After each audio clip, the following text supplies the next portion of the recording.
ეხლა აი ამ წუთში, როდესაც ჩვენ ეთერში შემოვდივართ, ირანული სარაკეტო დარტყმა ხორციელდება ყატარში, ქალაქ დოჰაში განლაგებულ ამერიკის სამხედრო ობიექტებზე და ნიქაური ჰაერსაწინააღმდეგო თავდაცვამ ამ შეტევას იგერიებს. სხვათა შორის მოდის შეტყობინებები, რომ მხოლოდ ყატარზე არ მიდის სარაკეტო დარტყმა, ბაჰრეინზესაც ამბობენ, კუვეიტზეც თქვეს, ერაყის. ანუ მე სანამ შემოვიდოდით მარტო დოჰაზე ვნახე და სანამ შესავალი სიტყვა წარმოვთქვი ეგერ ხომ. კი, მოდის, ოღონდ მოდის როგორი ინფორმაციები, ჯერ მოდის მცირე რიცხოვანი სარაკეტო შეტევები. ანუ აი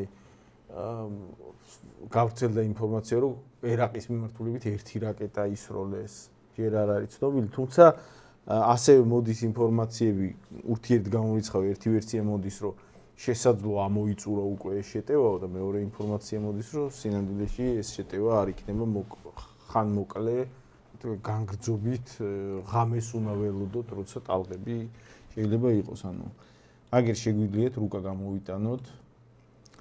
ხედავთ აგერ ეს არის ირანი და აი აქ არის ყატარი. აი ამ მიმართულებით აქ მდებარეობს ბაზა, ამერიკის ბაზა, ამ მიმართულებით ისროლეს, ასევე გავრცელდა ინფორმაცია, რომ ბაჰრეინის მიმართულებითაც ისროლეს, გავრცელდა ინფორმაცია, რომ აი კუვეიტის მიმართულებითაც ხედავთ აქ ისროლეს და ასევე გავრცელდა ინფორმაცია, რომ ერაყის ტერიტორიაზე მდებარე ამერიკის ბაზის მიმართულებითაც ისროლეს, ასევე საუდის არაბეთშიც მდებარეობს ამერიკის ბაზები და შესაბამისად ყველა აი ამ რეგიონში არსებული ბაზა, ამერიკის ბაზა არის სავარაუდო სამიზნე.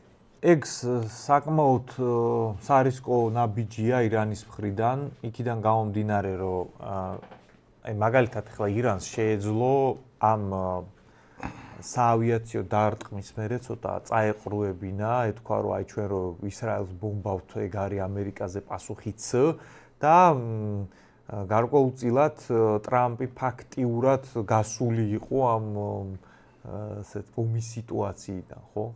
ანუ თქვა, რომ აი ჩვენ ყველაფერი გავაკეთეთ, აბა თქვენცით, ეხლა მოლაპარაკების დროა და ამ დროს ირანმა დაუშვა მის სამხედრო ობიექტებს, ხო? ანუ ფაქტიურად ირანმა გაზარდა ფსონები ხამ.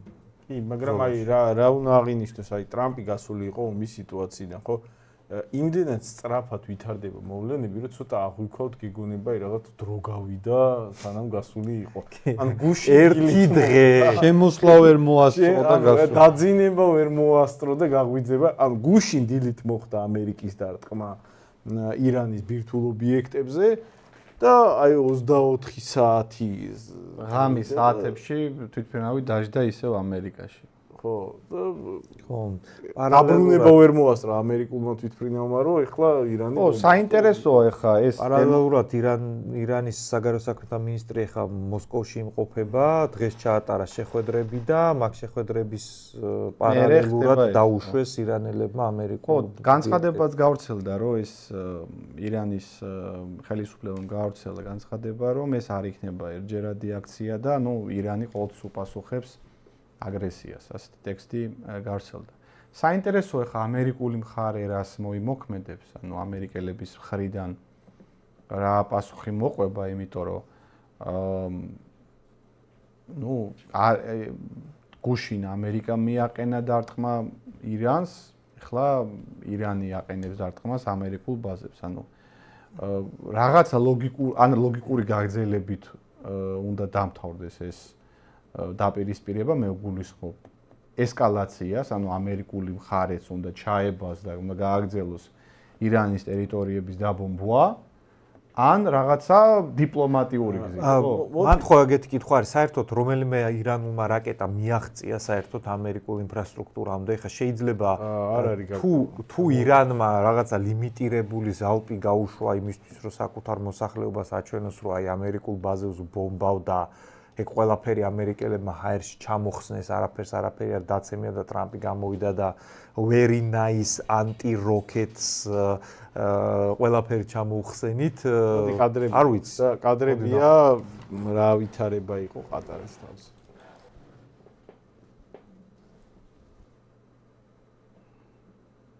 الله اكبر ادم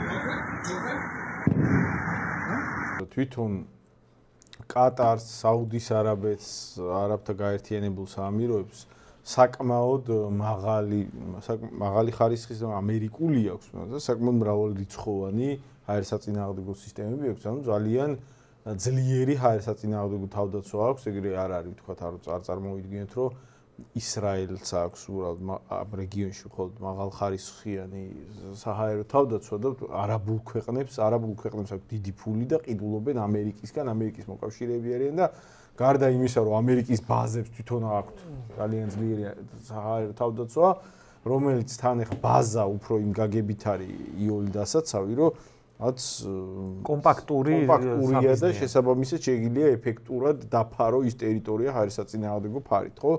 უფრო ეფექტურად ვიდრე დიდი ტერიტორია. რა ფაქტა მქონდა გუშინ საქმე. ამერიკამ B2 ტიპის მძიმე სტელს ტიპის ბომბდამშენებით დარტყმები მიიტანა ირანის ბირთვულ ობიექტებზე, რომელთაც ერთი ფორდოს ობიექტი იყო მდებარეობს ძალიან ღრმად მიწაში და აქედან გამომდინარე არის რთულად მისაღწევი, რთულად მისაწვდომია იარაღით დაბომბვით მისი განადგურება არის ძალიან რთული.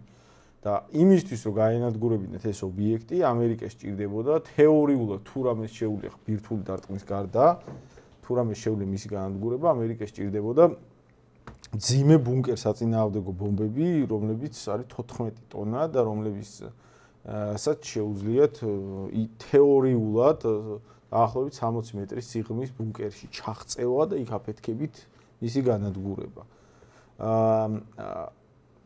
წინა გუშინ, ესე ვთქვათ, უბრალოდ შაბათს დაახლოებით დღისით გავცელა ინფორმაცია, რომ ამერიკიდან აფრინა B2 ტიპის ბომბდამშენები და ის ინდოეთის ოკეანის მიმართულებით დაიძრა ეს ბომბდამშენები და მან თან ჩანდა რომ მას მიყვებოდა ისეთი საწვავის მარაგების ტანკერი საჰაერო ტანკერები, რომლებიც ჰაერში ახორციელებენ ავზის შევსებას და ჩანდა რომ ნუ საფრთხეა რომ დარტყმა იქნებოდა, ალბათობა იყო რომ დარტყმა იქნებოდა ირანზე და მართლაც ღამით დაახლოებით ირანის დროით ღამის 3 საათზე მიიტანეს ამ ობიექტებზე დარტყმები, რომ ვნახოთ ასევე შეგვიძლია ფოტოებიც ვაჩვენოთ რა ობიექტებთან გვაქვს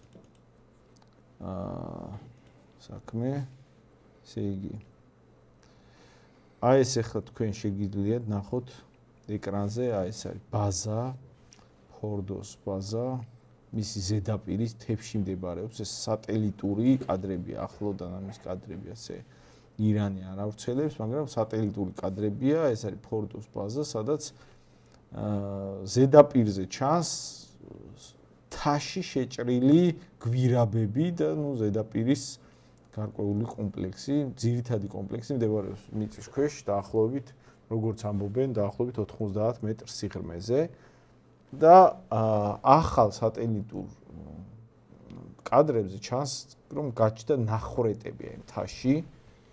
ანუ აფეთქება ზედაპირზე კი არ მოხდა აფეთქებები, ამერიკულმა ბომბდამშენებმა დარტყმები მიაყენეს ძიმე ბომბებით, ეს ბომბები ხვრեց ამ თას და იდეაში უნდა ჩავიდეს 80 მეტრის სიღრმეზე. აი ახლა ხედავთ, აი მაგალითად სხვა კადრებია უფრო გარკვევით ჩანს, აი მთაზე არის 6 ნახვრეტი. 6 ნახვრეტი, 6 ბომბი ჩამოაგდეს, ხო თუ არ ვცდები? არა, ჯამში ჩამოაგდეს 12-მდე. აქ კონკრეტულად 6 ეს არის მოხვედრის ეს არის თევრიზი ქვია ხო მეორე ობიექტს? არა, ერთი იყო ფორდო, მეორე ნათანზი და მესამე ისფახანი, მაგრამ ისფახანში ნათანზის ობიექტზეც იყო როგორც მინიმუმ ერთი ბომბის კვალი, რომელიც ეთყობოდა რომ ჩამოაგდეს, უბრალოდ აქ ცოტა რთულია იდენტიფიცირება საბოლოო ჯამში რომელ ობიექტს რამდენი ესროლეს, მაგრამ ნუ ძირითადი კონცენტრაცია რო ფორდოზე იყო, ეგ ცალსახა არის. შემდეგ აი საინტერესო კადრები დაიდო ასევე ფორდოდან. კითხვა იყო გაანადგურა თუ არა დარტყმამ ბირთვული პოტენციალი ირანის და ამასთან ერთად ირანულმა მხარემ გაავრცელა ინფორმაცია, რომ მათ რამდენიმე დღით ადრე ფორდოდან გაიტანეს მთელი ის მოწყობილობები, რომლებიც იქ იყო ტექნოლოგიები, რომლებიც იქ იყო თავარია ურანი და რაც თავარია გამდიდრებული ურანი, რაც შექმნეს გამდიდრებული ბირთვული მასალა. სხვათა შორის გუშინ რო ვარჩევდი მე მაგაზე ინფორმაცია არ მქონდა, დღეს ამერიკულ პრესაში იწერებოდა დაახლოებითი მოცულობა, საუბარია დაახლოებით 400 კილოგრამ ურანზე. ეგ საკმაოდ მძიმე ელემენტი არის, ამიტომ ასეთ გაბარიტებით ეგ რაღაცა დიდი ობიექტი არ არის 400 კილო ურანი, მაგრამ თუ ეგ მოცულობა რეალურად მაგდენი არის, ეგ ნიშნავს, რომ რა თქმა უნდა მაგ 400 კილოგრამ ურანს როცა ვეხებით ეგ არის რაღაც ეგ არ არის ჯერ ბირთვული ბომბისთვის საჭირო მატერიალი, მაგრამ მაგის კიდე შემდგომი, ასე ვთქვათ, გადამუშავებით, ასე ვთქვათ, კიდე გამდიდრებით უკვე შესაძლებელია ბირთვული კობინის მიღება და ანუ 400 კილოგრამი საკმაოდ დიდი მოცულობა არის, ხა, სუფთა საიარაღო კუთხით, ანუ 1 და 2 კობინისთვის საკმარისი, ეგ არ არის, ეგ არის რაღაცა, მნიშვნელოვანი არსენალისთვის საკმარისი მოცულობებია რა. კი, მაგრამ აი აქ გავრცელდა ასევე ირანელების აი ბაზიდან სატელიტური ფოტოები, რამდენიმე დღით ადრე გადაღებული, სადაც ჩანს კონცენტრაცია სატვირთო მანქანების და დიდი რაოდენობით სატვირთო მანქანების და ჩანს, რომ ეს არ არის 400 კილოს გადასატანი კონცენტრაცია, ეს არის რაღაცა ბევრი გადაქონათ. ანუ ამ ბაზიდან ვთქვათ, აპარატურა, ტექნოლოგიები, რომლებიც ამას ემსახურებოდა ამ ბირთვულ პროექტს, როგორც ჩანს, არა მხოლოდ მასალა გამდიდრებული ურანის სახით, არამედ ის ტექნოლოგიები, რომლებიც იქ იყო, ნაწილი მაინც გადატანილი იქნა. ირანელებმა თქვეს, რომ გაიტანეს ეს ბაზის მნიშვნელოვანი შემცველობა და ასევე ირანელებმა თქვეს, რომ დარტყმის შედეგად აი მიწისქვეშ არსებული ბაზის საწარმო ნაწილი, საწარმო სივრცე არ დაზიანება, არ განადგურებულა, დაზიანდა უბრალოდ ზედაპირი და საწარმო ნაწილისკენ ჩამავალი გვირაბები ალბათ.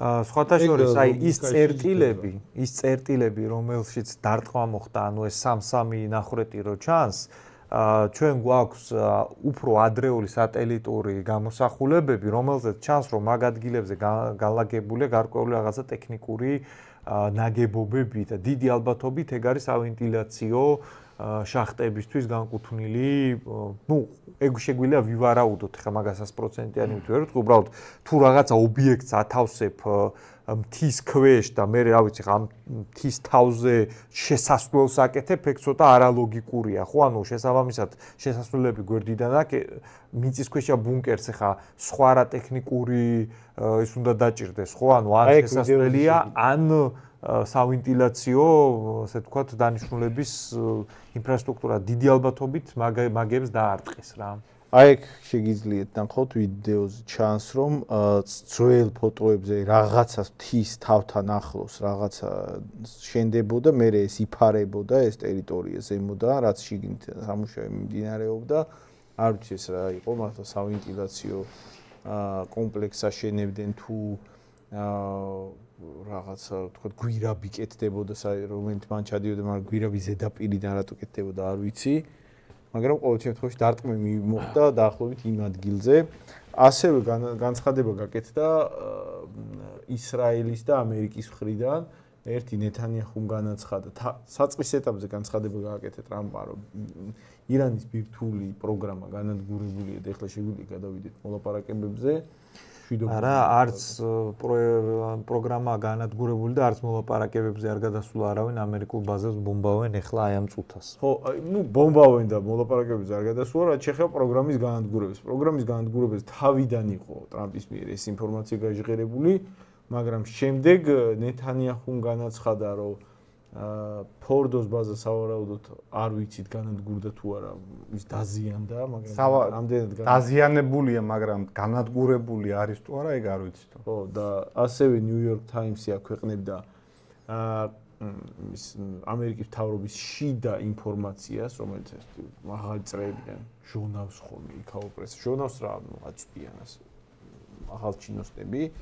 და ეს მაღალჩინოსნების ცნობით სავარაუდოდ არ განადგურდა ფორდო, მხოლოდ დაზიანდა. დაზიანებაში ხა ბევრი რაღაცა შეიძლება იგულისხმოს. ძალიან წელვადი ეს არის ცნება. გვირაბი ჩამოვალი გვირაბი რო დაზიანდეს, ეგ ნიშნავს ბაზის დაზიანებას მათ შორის. ან თუ ხა ინფრასტრუქტურის 70% რო გაუნადგურო, შეიძლება მაგაზეც თქვან, რომ ეგ ეს დაზიანება არის ხა, იმიტომ რომ 100% არ განადგურებულა, ამიტომ მან ზუსტად არავინ არ იცის. ხო, რომ შევაჯამოთ ახლა მაგ ფორდოს ბაზის ეს სულ მეშლება ფროდოში, აი ბეჟდების ბრძანებელი. კარგად იყოს. ფორდოს ბაზის გარდა ასევე დაიბომბა ნათანზის ბაზა, ობიექტი და დაიბომბა ზედაპირზე არსებული გარკვეული ინფრასტრუქტურა, ის ეგ უკვე ტომაჰავკებით დაიბომბა წყალქვეშანავიდან, ზღვიდან, ოკეანიდან.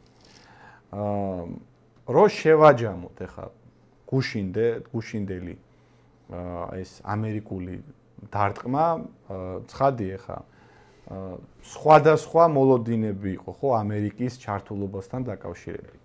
და ჩვენც ამ გადაცემებში სხვადასხვა პროგნოზებს და სცენარებს ვაჟღერებდით. ერთი სცენარი იყო, რომ ამერიკა არ ჩაერთვებოდა ამ კონფლიქტში. და მეორე სცენარი იყო, რომ ამერიკა ჩაერთვება და როდესაც ჩვენ ვამბობდით, რომ ამერიკა ჩაერთვება, გულისხმობდით გარკვეულ სამხედრო ოპერაციას, რომელიც კვირეები, თვეები უნდა გაგრძელებულიყო და მათ შორის ალბათ იქ როგორც თუნდაც ავღანეთში ხდებოდა, ან ერაყში ხდებოდა, რაღაც უამრავი ასეულობით თვითმფრინავი ამერიკული ინტენსიურ დაბომბებს განახორციელებდა ირანზე და ანუ ამ სახით იყო წარმოდგენილი. თუმცა ტრამპმა ძალიან საინტერესო სტრატეგია გამოიყენა, ანუ არც უკან არ დაიხია და არც სრულმასშტაბიანი ფორმით ომში არ ჩაება. გამოუშვა 7 ცალი B2 ტიპის ბომბდამშენი, რომლებმაც შეზღუდული დაბომბვა განახორციელეს. ურთიერთსაწინააღმდეგო ინფორმაციები ვრცელდება, რამდენად ეფექტური იყო ეს დაბომბვა. თავად ამერიკული წყაროები, თუნდაც აი ნეთანაჰუს განცხადებით, სხვათა შორის ვენსმაც არ დაადასტურა. მას დღეს დაუსვეს კითხვა, მართლა არის თუ არა განადგურებული ირანული ბირთვული პროგრამა და მან არ დაადასტურა ეს ინფორმაცია, არც დაადასტურა, არც უარყო, ანუ არის და თავი პასუხს. ამ ყველაფრის მიუხედავად, ბუნდოვანი შედეგის მიუხედავად, ტრამპმა, როგორც მას ჩვევია ხოლმე, ძალიან დიდი ზარზეიმით და აი რაღაც პრესკონფერენციით საკუთარ მოსახლეობას უამბო, რომ ირანის ამბავი ბირთვული პროგრამის კუთხით დასრულებული ერთხელ და სამუდამოდ და ეხლა მოლაპარაკებების და დიპლომატიის დროა. ფაქტობრივად გამარჯვება გამოაცხადა. კი ბატონო, გამარჯვება გამოაცხადა. და ამერიკულ სოციალურ ქსელებსაც რო ადენებთ თვალყურს, აი ბევრმა მაგ თემაზე გადაერთო და აი მოვიგეთ რომ მის თემაზე იყო. ვიღაცები ჩერგოლეიშვილიზე იმოვდა. ხო და მიუხედავად ამისა, დღეს მაგალითად და გუშინას მთელი დღის განმავლობაში ისრაელიც აგრძელებდა ირანის ტერიტორიის დაბომბვას, ირანიც აგრძელებდა პარალელურად ისრაელის ქალაქების დაბომბვას, გუშინაც დაიბომბა ისრაელი, დღესაც დაიბომბა ისრაელი და აგერ ჩვენ ხედავთ უკვე რომ ამერიკულ ბაზებსაც დაარტყეს. New York Times-ი უწყება რომ ირანმა წინდაწინ შეატყობინა მოწინააღმდეგეს ამერიკული ბაზების დაბომბვის გეგმის შესახებ. ანუ გამოდის რომ თუ ამით ისრულდება ეს დარტყმა ამახა და წინასწარ შეატყობინა დარტყმის შესახებ, ეგ გამოდის სიმბოლური პასუხი, რომელიც გუშინდელ დარტყმაზე, რომელიც თავისი მცირე მასშტაბით დემონსტრაცია იმისა, რომ ირანი გარკვეულ კონფლიქტის ჩაცხრობის მზაობას გამოხატა. არა მარტო ირანი, თუ ამ ღია აგრესიულ ნაბიჯს აბარ არის ხო ამერიკის სამხედრო ბაზაზე თავდასხმა აღქმული უნდა იყოს და არის ამერიკის მიერ, როგორც თავდასხმა თავად ამერიკის ტერიტორიაზე, ხო, იმის ბაზა არის ამერიკა. მათ შორის ბირთვული იარაღის გამოყენება შეუძლია ამ შემთხვევაში ამერიკას, ანუ ამერიკას საკუთარი კანონმდებლობით შეუძლია თუ მის სამხედრო ობიექტზე განხორციელდება დარტყმა, მას აქვს სრული უფლება ბირთვული შეიარაღებას გამოიყენოს. მაგრამ თუ ჩვენ დღეს საღამოს ან ხვალ, ან ზეგ არ ვიხილავთ ამერიკელების მხრიდან მასიურ საპასუხო დარტყმებს ირანის ტერიტორიაზე, ესე იგი ეს ყველაფერი იყო წინასწარ შეთანხმებული. ანუ ამერიკელებმა გუშინ განახორციელეს შეზღუდული ოპერაცია, ძალიან შეზღუდული და იმაზე ბევრად უფრო შეზღუდული რაღაც ოპერაცია საპასუხო განახორციელეს ირანში. ანუ არ გაუნადგურეს და ვითომ გაუნადგურეს. ეგრე და ვითომ გაუნადგურეს. ოპერაცია ვითომ გავანადგურეთ ქვია. სხვანაირად, სხვა ლოგიკა არ არსებობს. თუ ამაღამდა ხვალ ჩვენ არ ვიხილავთ ასეულობით ამერიკულ თვითმფრინავს, ასეულობით სარაკეტო დარტყმებს, ავია დარტყმებს ირანის ტერიტორიაზე, ესე იგი რა გამოდის? ესე იგი ის ვერსია, რაც ჟონავს მეტნაკლებად ახლა საინფორმაციო წყაროებით, რომ წინასწარ აფრთხილებდნენ ერთმანეთს, იქიდან გაიტანეთ რადიოაქტიური ნივთიერებები და ამ შემთხვევაში ბაზები დაცალეთ, იმიტომ რომ სარაკეტო დარტყმებს ვაყენებთ. ეგ რას ნიშნავს? ეგ ნიშნავს, რომ სახის შენარჩუნების პოლიტიკა მიმდინარეობს, მიუხედავად იმისა, რომ განცხადებების დონეზე ღია, ასე ვთქვათ, მესიჯებში ერთმანეთს ემუქრებიან, ერთმანეთს ანადგურებენ. ნუ სახის შენარჩუნების ისე თემა ახლა საერთოდ ომი რო არ დაეწყოთ სახე უფრო შენარჩუნებული. სულ შენარჩუნებული არა გიქ სახე, რა ვიცი. ახლა საკითხი ისე და არა, ოღონდ ნახეთ, მანდ ერთ პრობლემა არის.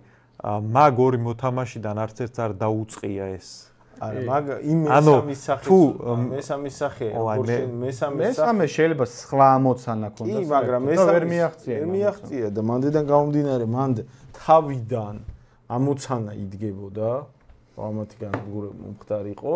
რაც შეეხება ირანის გაფრთხილებას, რომ გაიტანეთ მანდიდან ბირთვული ეს მასალა, მან ეგ როგორი რაღაცა იცი, როცა B2 ტიპის ბომბდამშენები აფრინდნენ ამერიკიდან, აფრენის მომენტში რიგი ანალიტიკოსები, რომლებიც ინტერნეტში უბრალოდ ანალიტიკას აკეთებენ და ამ სამხედრო თემებზე თქვათ ეცნობით ხოლმე, ეგ ანალიტიკოსები წერდნენ, რომ ეს B2 თვითმფრინავის აფრენა სავარაუდოდ ნიშნავს, რომ ამაღამ დარტყმა იქნება.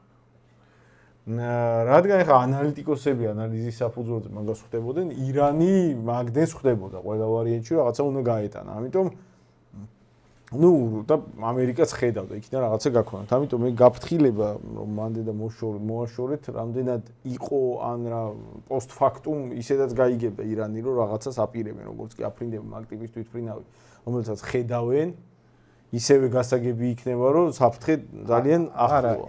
ეგ ინფორმაცია CBS-მა გაავრცელა. რა ინფორმაცია? რომ სანამ დაარტყავდნენ ამერიკელები, წინასწარ გააფრთხილეს. ანუ ეს შეიძლება დეზინფორმაცია, შეიძლება ტყუილია, შეიძლება რაღაცა არ შეესაბამება სიმართლეს. მე უბრალოდ რა ინფორმაციაც ამერიკული მედიის მიერ არის გავრცელებული და ირიბად რომ რაღაცა მე რეალობაში ხდება, ხო არ არსებობს ცეცხლი კვამლის გარეშე, ან მე ლოგიკურად ვაანალიზებ, ხო?